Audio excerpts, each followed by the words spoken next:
സംവിധാന മികവാണ് ഏറ്റവും എടുത്തു പറയുന്ന കാര്യം. ഇപ്പോൾ ഈ ഫസ്റ്റ് ഹാഫിൽ ഈ നടന്മാരെയും നടന്മാരെ എല്ലാവരെയും ഉൾക്കൊള്ളിച്ച് അത് ഏറ്റവും ഇൻട്രസ്റ്റിംഗ് ആയിട്ട് കൊണ്ടുപോയത് ആ സംവിധായകൻ്റെ മികവ്. ഫസ്റ്റ് ഹാഫ് കഴിഞ്ഞു.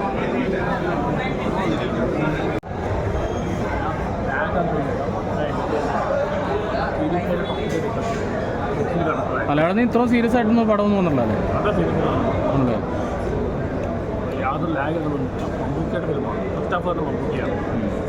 ആക്ഷൻ ഉണ്ട്, പിന്നെ ചിന്തിക്കുന്ന പോകാൻ ലാലേട്ട് വന്നിട്ടില്ല. പിന്നെ വളരെ ടോട്ടലി കണ്ടിട്ടായ ഈ സൈബർ ലോകത്തിൽ ഒത്തിരി ചർച്ച ചെയ്യപ്പെടേണ്ട സബ്ജക്റ്റ് ഉണ്ട്. ഒരു പടമാണ് എനിക്ക് ചാളക്കാർക്ക് മനസ്സിലാവില്ല. മാഷ്പടമല്ല, അടിപ്പടമല്ല, ഒട്ടും അടിപ്പടമല്ല, ഒരു ക്ലാസ് പടമാണ്. നൈറ്റ് തന്നെ എൻ്റെ ടേക്ക് പടമാണ്. എന്തായാലും പടം നന്നായി പോകാൻ സാധ്യതയാണ്. ആ ക്വാളിറ്റി മേക്കിംഗ് എങ്ങനെയുണ്ട്? മേക്കിങ്ങൊന്നുമില്ല, യാതൊരു ലാഗൊന്നും ഒട്ടും ബോഡിക്കില്ല. ടെക്നോളജിക്കലി ഫിലിമാണ്. ഇലക്ട്രോണിക്സ് മറ്റല്ല. മമ്മൂക്കിയുടെ ഭാഗത്ത് ഫസ്റ്റ് ഹാഫ് മമ്മൂക്കിയാണ്. ക്ലാസ് പടം മാസ് എലമെൻറ്റ്സ് വലിച്ചു കൊടുത്ത് നല്ലൊരു നല്ല മെസ്സേജ് പുലിയാലല്ലേ മോശം മോഡലല്ലോ പൊളിച്ചടക്കി. പക്ഷെ ലാലൊക്കെ ലാസ്റ്റ് മരിക്കണില്ല. ഇത് വന്ന് ഇങ്ങനെ പോവാണെങ്കിൽ സന്തോഷമില്ലേ? പക്ഷേ ഫൈറ്റ് രണ്ടാൾക്കിടും. ഇപ്രാവശ്യം ഇത് ലോ ആവില്ല. ഇപ്രാവശ്യം ഇത് കയറും, എന്തായാലും കയറും. ഇപ്രാവശ്യം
പടം സൂപ്പർ, അടിപൊളി, സന്തോഷം, അടിപൊളി, സൂപ്പർ കേട്ടോ.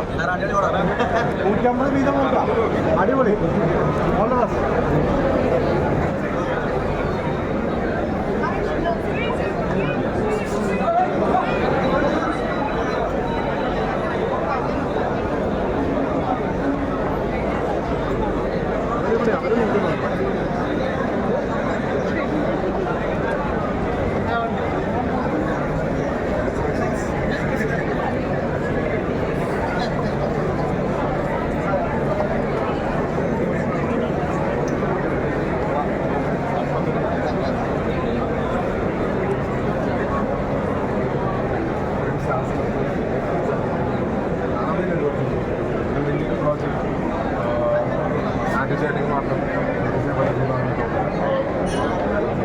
ഓഡിയൻസ് നമ്മൾ ആഗ്രഹിക്കുന്ന പോലെ സ്വീകരിച്ച ഇനിയും ഒരുപാട് സിനിമകൾ വരാം. കോൺഫിഡൻസ് ഉണ്ട്, ബഡ്ജറ്റ് സിനിമകൾ ഇനിയും വരാം. നിങ്ങൾ സപ്പോർട്ട് ചെയ്യണം. കണ്ടിട്ടാണ്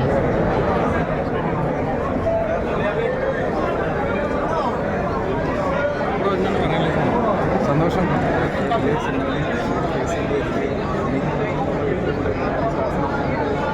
ടൈം സ്പെൻഡ് ചെയ്യാൻ പറ്റിയ അവസരം.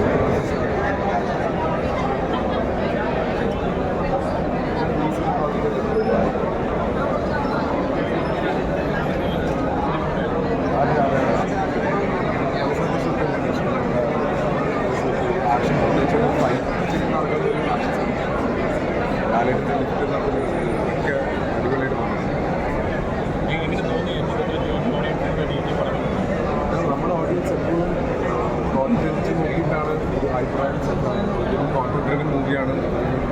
ഇമ്പോർട്ടൻറ്റ് ടോപ്പിക്കാണ് ഈ പടത്തിൽ ഡിസ്കസ് ചെയ്യുന്നത്. അപ്പോൾ ഓഡിയൻസിന് വിശ്വാസം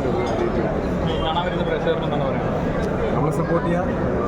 എന്ത് ഇന്നത്തെ മൂവീസ് സപ്പോർട്ട് ചെയ്ത് കഴിഞ്ഞാൽ പിന്നെ ഇനിയും നമ്മുടെ ഇൻഡസ്ട്രിയിൽ ബാരിയർ ബ്രേക്ക് ചെയ്യുന്ന ഒരു മൂവിയാണ്. ഇനിയും കോൺഫിഡൻറ്റ് വലിയ സ്കെയിലിൽ ചെയ്യാൻ പറ്റുന്ന സിനിമകൾ ഇനി വരട്ടെ. മാക്സിമം നമ്മൾ സപ്പോർട്ട് ചെയ്യാം.